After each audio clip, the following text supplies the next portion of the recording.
Okay, તો હવે આપણે સેકન્ડ ચેપ્ટર જે છે સ્ટાર્ટ કરીએ, સપુષ્પી વનસ્પતિમાં લિંગી પ્રજનન. ઓકે, તો આ ચેપ્ટર જે છે એમાંથી મેં તને જેમ કીધું એમ ઓલમોસ્ટ 3 થી 4 ક્વેશ્ચન નીટમાં અને આપણું આજે ચેપ્ટર 2 છે 12th માંથી, એમાંથી ઓલમોસ્ટ ઇમ્પોર્ટન્ટ ચેપ્ટર છે.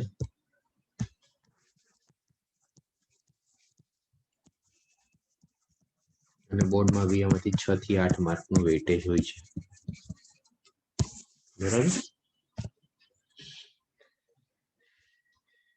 ઓકે, હવે જો આમાં આપણે આવૃત બીજધારી વિશે વાત કરવાના છીએ.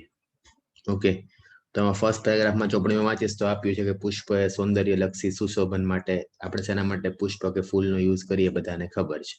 ઓકે, એટલે એ બધામાં બહુ વાર્તામાં આપણે ટાઈમ નથી બગાડતા.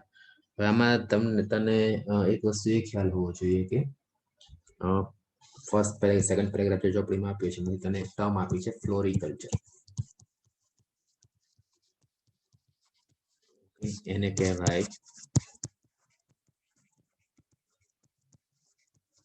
પુષ્પ સંવર્ધન. ફ્લોરિકલ્ચર ને કહેવાય પુષ્પ સંવર્ધન. ઓકે, તો જનરલી આનો મતલબ શું થાય તો કે તમે પુષ્પને મતલબ કે શું કહી શકીએ કે પુષ્પ એવા ફૂલ ઝાડ છે ઓકે, અથવા તો એવા જે વૃક્ષ છે કે તમે એવા છોડ જે છે એને ઉછેરશો કે જે પુષ્પ જે છે ઉત્પન્ન કરે છે. ઓકે, અથવા ફૂલોનું તમે શું કહેવાય ઉછેર કરશો તો એને આપણે ફ્લોરિકલ્ચર કહીએ. ઓકે, તો એવા ઝાડનો તમે ઉછેર કરો છો કે જેમાં પુષ્પ જે છે આવતા હોય. તો ઇન શોર્ટ તમે શું કહી શકો કે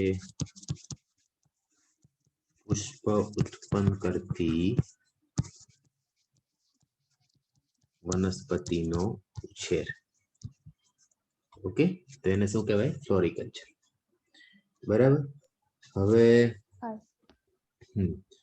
પુષ્પની એટલે આમાં મેઇનલી આ ખરેખર આવશે બાગાયતી વિદ્યાની અંદર, હોર્ટિકલ્ચર જેને કહેવાય કે જેમાં તમે જેમ કે તમે ગુલાબની ખેતી કરો ફોર એક્ઝામ્પલ, ઓકે, કે ગલગોટાની ખેતી કરો તો આ બધું ફ્લોરિકલ્ચરમાં આવે, એટલે જ પુષ્પ સંવર્ધન કહીએ છીએ. ક્લિયર? હવે આમાં આ એક ઇમેજ આપી છે, આ તમે વર્ષોથી આમ તો બેઝિક તમને ખબર હશે કે પુષ્પની અંદર શું છે 4 પત્ર જોવા મળે ને. ઓકે, જેમ કે તું અહીંયા જોઈ શકતી એક અહીંયા દલપત્ર બતાડ્યું છે, પછી અહીંયા તું જોઈશ તો આ વજ્રપત્ર છે.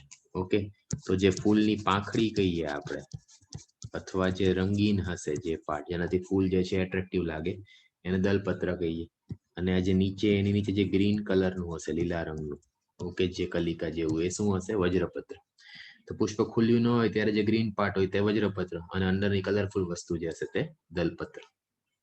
ઓકે, તો આ જે છે શું ગણાય છે તો કે સહાયક પ્રજનન અંગ કે સહાયક અંગ ગણાય છે. હવે અહીંયા તું જોઈશ તો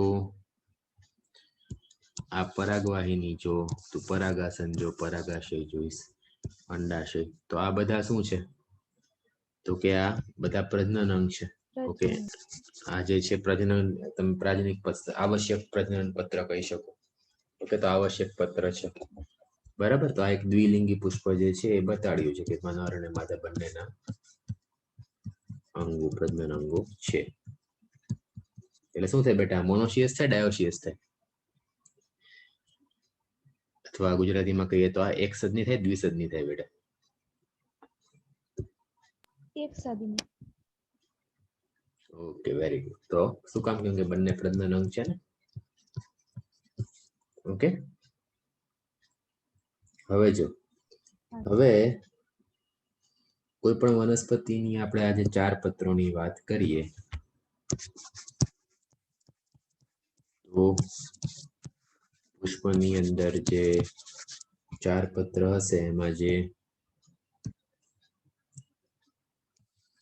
એને કહી શકો કે સહાયક પત્રો. ઓકે, અને તમે બીજા કહી શકો આવશ્યક પત્રો. ઓકે, સહાયક ની અંદર આવશે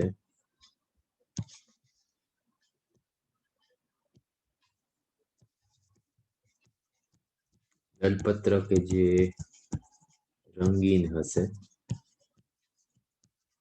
અને બીજું આવશે વજ્રપત્ર કે જે ગ્રીન કલર ના કે લીલા રંગના હશે. ઓકે, આવશ્યક ની અંદર તમે પ્રજનન અંગો જેમ કે પુંકેસર ચક્ર અને સ્ત્રી કેસર અથવા પુંકેસર અને સ્ત્રી કેસર તમે ગણી શકશો.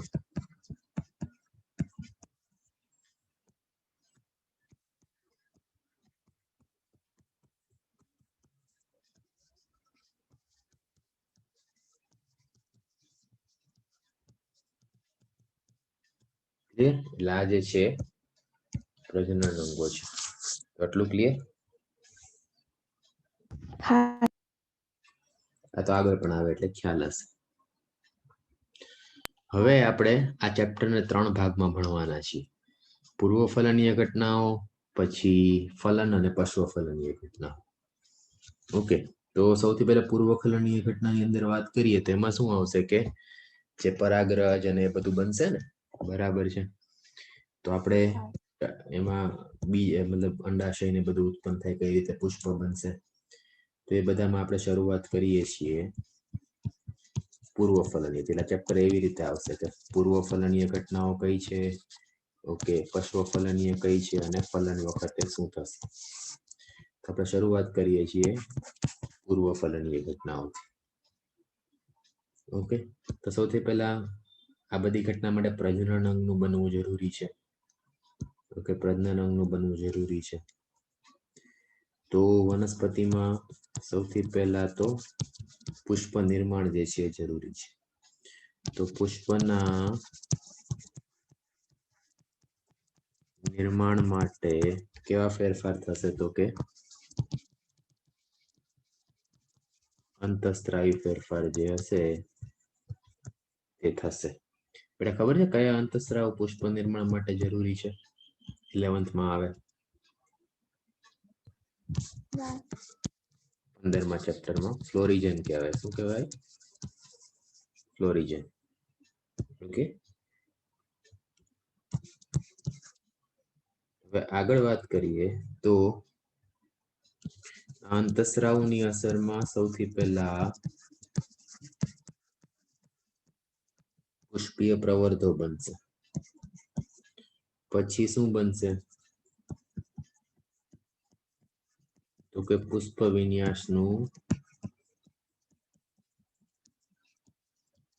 નિર્માણ થશે. ઓકે, પછી પુષ્પ વિન્યાસનું નિર્માણ થશે. પછી શું બને?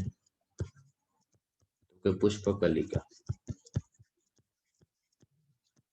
પુષ્પની ગોઠવણીને આપણે પુષ્પની વિન્યાસ કહીએ ને, તો એ પુષ્પકલિકા છે એ બનશે કે વિકસિત થશે. ઓકે, હવે આ જે પુષ્પકલિકા વિકસિત થાય એમાંથી શું બને? તો કે એમાંથી પછી પુષ્પ જે હશે તે, બરાબર. હવે અહીંયા તને એક વસ્તુ ખબર હોવી જોઈએ, જે આમ ટેક્સ્ટબુકમાં ક્લિયરલી નથી આપી પણ આપણને ખ્યાલ હોવો જોઈએ, જેને કહેવાય છે એન્થેસિસ. એનું કોઈ ગુજરાતી નથી, જેને કહેવાય છે એન્થેસિસ.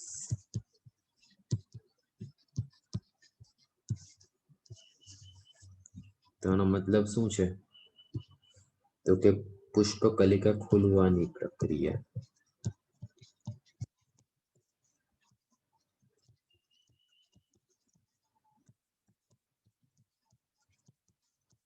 એ પ્રક્રિયાને એન્થેસિસ કહેવાય. આ પૂછેલો ક્વેશ્ચન છે એમ્સ ની અંદર. આટલો ઈઝી ક્વેશ્ચન પૂછેલો છે. એન્થેસિસ નો કોઈ ગુજરાતી નથી. ઓકે,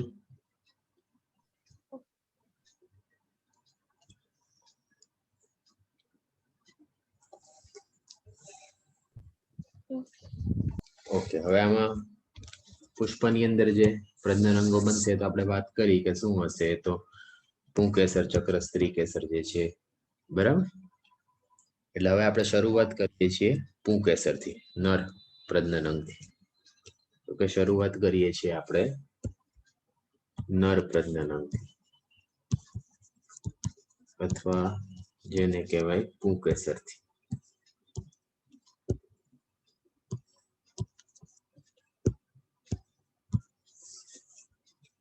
ઓકે, હવે આ પુંકેસર જે છે એને જ ખરેખર એમાં જ આપણે આગળ હવે લઘુબીજાણુ ધાની ને પરાગરજ ને બધી વાત કરશું.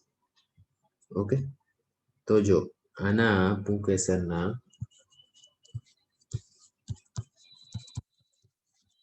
બે ભાગ છે. ઓકે, મુખ્ય રીતે. ઓકે, અને આ આપણને ખ્યાલ હોવું જોઈએ કે આ આવશ્યક પત્ર છે, કેમ કે પ્રજનન અંગ છે ને. હા. એવું પ્રજનન અંગ તો કે નર કે. ઓકે,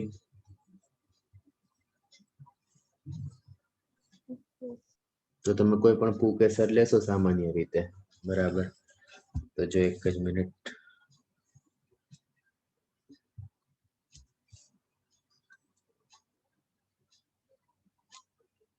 એક જ મિનિટ બેટા.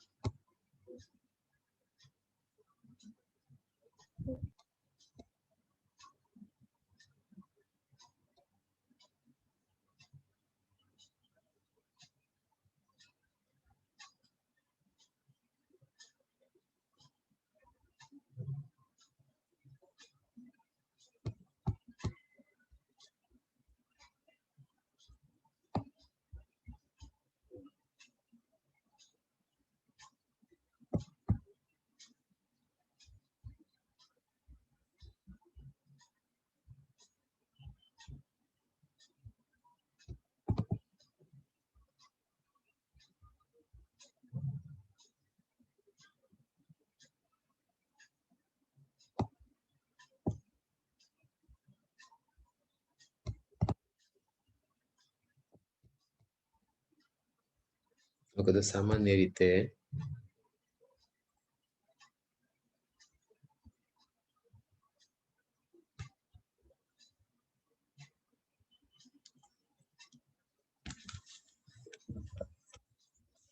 આની અંદર આપણે જોવા જશું તો બે ભાગ જોવા પુંકેસરના સામાન્ય રીતે આપણે જોઈ શકીએ.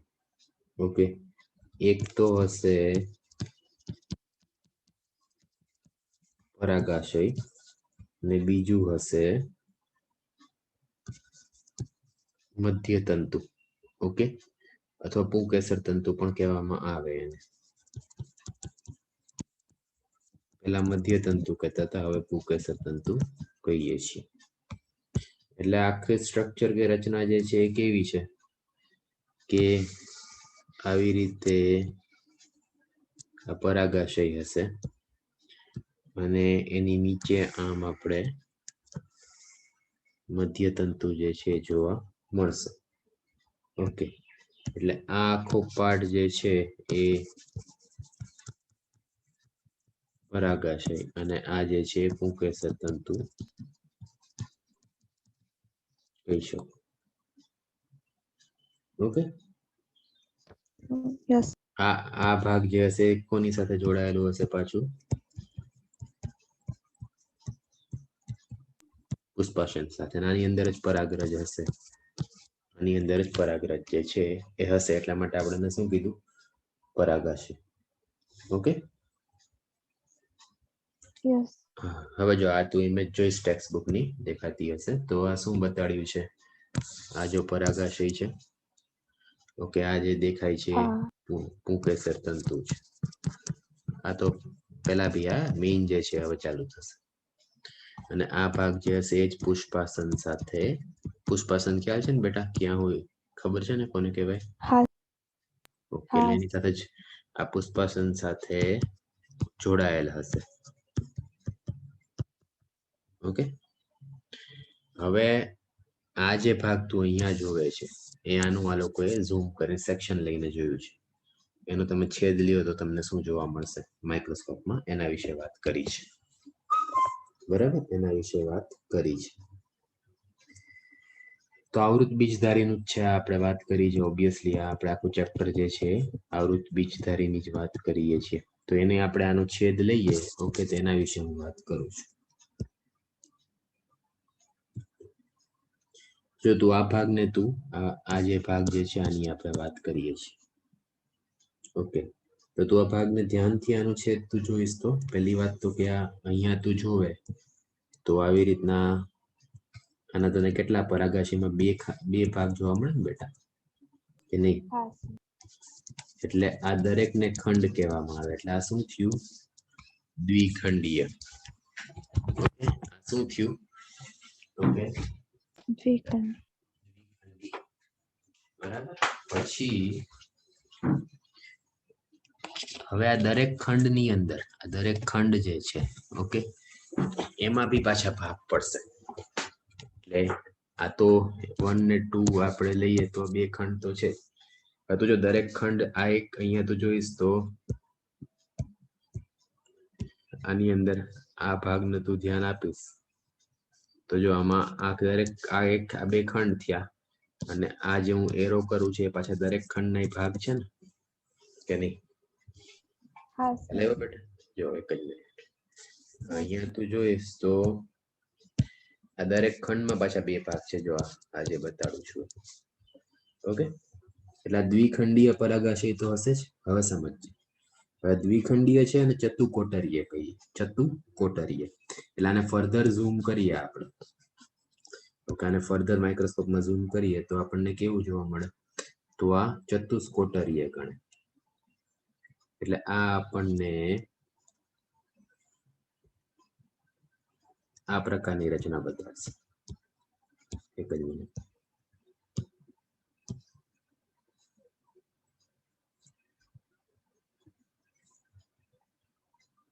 આ પ્રકારની રચના જોવા મળશે. ઓકે, એટલે ઇન શોર્ટ આ શું થયું? તો કે આ આવી રીતે જોવા જઈએ તો તું આની અંદર જોઈશ તો આ ખંડ છે. ઓકે, દરેક ખંડમાં પાછા તને આવી રીતના આ કોટર જોવા મળે. દેખાણ આવી રીતે, બરાબર? એટલે આ શું થયું? આ કોટર નંબર 1 થઈ. ના, લોકો ભૂલ કરે છે સમજવામાં, એટલા માટે હું આમાં આટલી વાર્તા કરું છું. આ કોટર નંબર 1, આ 2, આમાં બી પાછી 1 ને 2 બંનેમાં. એટલે આ એક ખંડ છે અને આ બીજો ખંડ છે. દરેક ખંડમાં આવી રીતના આપણને બે ભાગ જોવા મળે ને બેટા, કે નહીં? હા કે બરાબર. એટલે આને શું કહીએ આપણે? આવી રચનાને ચતુષ્કોટરીય કે ચતુકોટરીય.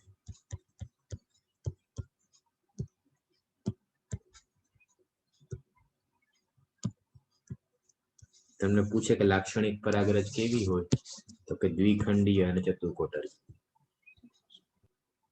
બરાબર. વચ્ચેનો જે ભાગ છે, ઓકે, આજે આપણે સેન્ટરના પાર્ટની વાત કરીએ. આ જે ભાગ છે, અહીંયા બી આ જે ભાગ છે, ઓકે, ત્યાં તમને એક ખાંચ જોવા મળશે. એ તમને એક આ જે છે ખાંચ તમે કહી શકો, જે અલગ આયામી ખાંચ પણ કહેવાય. અહીંયા બી દેખાય છે ને, બરાબર? તો આ રીતે આપણને કોટરને ખાંચ જે છે એ જોવા મળશે. હવે આપણે આની અંદરની વાત કરીએ છીએ કે ચારેય ખંડ જે હશે એ શું હશે ને એને તો આપણે પરાગાશયના આડાછેદને વધારે ડિટેલમાં સમજવા જઈએ તો આપણે લઘુ બીજાણુધણીની વાત કરીએ છીએ. ઓકે, એટલે આ તમે આનો અનુપ્રસ્થ છેદ લેશો તો એમાં તમને દ્વિખંડીય રચના જે છે જોવા મળશે અને એમાં પાછી તમને લઘુ બીજાણુધણી. એટલે હવે આને ફર્ધર મેગ્નિફાય કરું, આ જે સ્ટ્રક્ચર છે સપોઝ આને આપણે આગળ લઈએ તો એની અંદર જે આ રચનાઓ જે દેખાય છે, ઓકે, એના વિશે આપણે વાત કરવાના છીએ. તો આ રચના જે દેખાય છે, આ જે રચના, ઓકે, એના વિશે વાત કરીએ છીએ. તો આ કેટલું ક્લિયર બેટા? Yes, sir. હવે ધ્યાન આપજો, હવે ઇમ્પોર્ટન્ટ છે. એટલે હવે હું સપોઝ આનો આખો આડો છેદ લઉં છું. ઓકે, તો આ આખું સ્ટ્રક્ચર જે હશે એ કેવું જોવા મળશે, તો આપણે એની વાત કરીએ છીએ.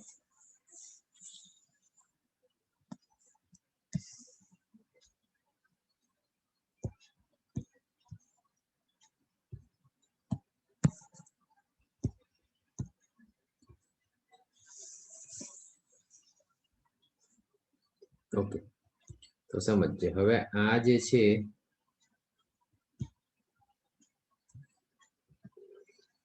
એ આપણે આ રીતનું આખું સ્ટ્રક્ચર જે હશે તે જોવા મળશે. ઓકે, હવે આપણા માટે કામનું છે કે આ દરેક જે ભાગ છે કે આ દરેક જે કઈ ખંડ હતા, ઓકે, એની અંદર આપણને આવી રીતે ચાર કોથળી જેવી રચના જોવા મળે. ચાર કોથળી જેવી રચના જોવા મળે. ઓકે, તો અહીંયા આવી રીતે આયામી ખાંચ હશે. આ ખાંચ આ નીચે સુધી જતી હશે. ઓકે, તો બેટા તું અહીંયા જોઈ શકતી હશે કે જો આ દેખાય છે, આ તો કોટર થઈ ને એક. હા, આ તો શું છે, આ બંને તો કોટર, આ બંને કોટર. દરેક કોટરમાં તને જાવ ગોળ ગોળ દેખાતું હશે, બરાબર? તો એ શું છે, તો કે આની અંદર, ઓકે, આને આપણે કહીએ છીએ, આ જે રચના છે એને આપણે કહીએ છીએ પરાગ કોથળી અથવા લઘુ બીજાણુધાની પણ કહી શકીએ. ઓકે, ચતુષ્કોણીય રચના છે, લઘુ બીજાણુધાની પણ કહી શકો તમે આને. આ જે છે એ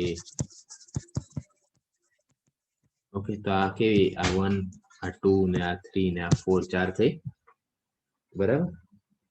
હવે આની અંદર શું હશે, તો આની અંદર વાત કરીએ આપણે, આની અંદર આવી રીતે પરાગરજ હશે. આની અંદર જે હશે તે પરાગરજ હશે. ચારે ચાર, બરાબર? yes. પછી આ જે દેખાય છે એ શું છે, આ જે બાર દિવાલ જે છે એ પરાગાશયની દિવાલ છે. આ તો બધું પરાગાશયની જ રચના છે ને, એટલે પરાગાશયની દિવાલ છે. ક્લિયર? Yes, sir. ઓકે, આ દેખાય છે તો આપણી આયામી ખાંચ છે. તો એક પરાગાશયમાં આપણને આ 1, 2, 3 ને 4, 4 લઘુ બીજાણુધાની જે છે એ જોવા મળે.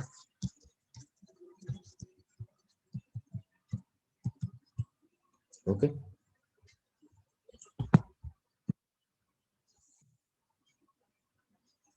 દરેક ખંડમાં 2 લઘુ બીજાણુધાની, ટોટલ 4 લઘુ બીજાણુધાની છે.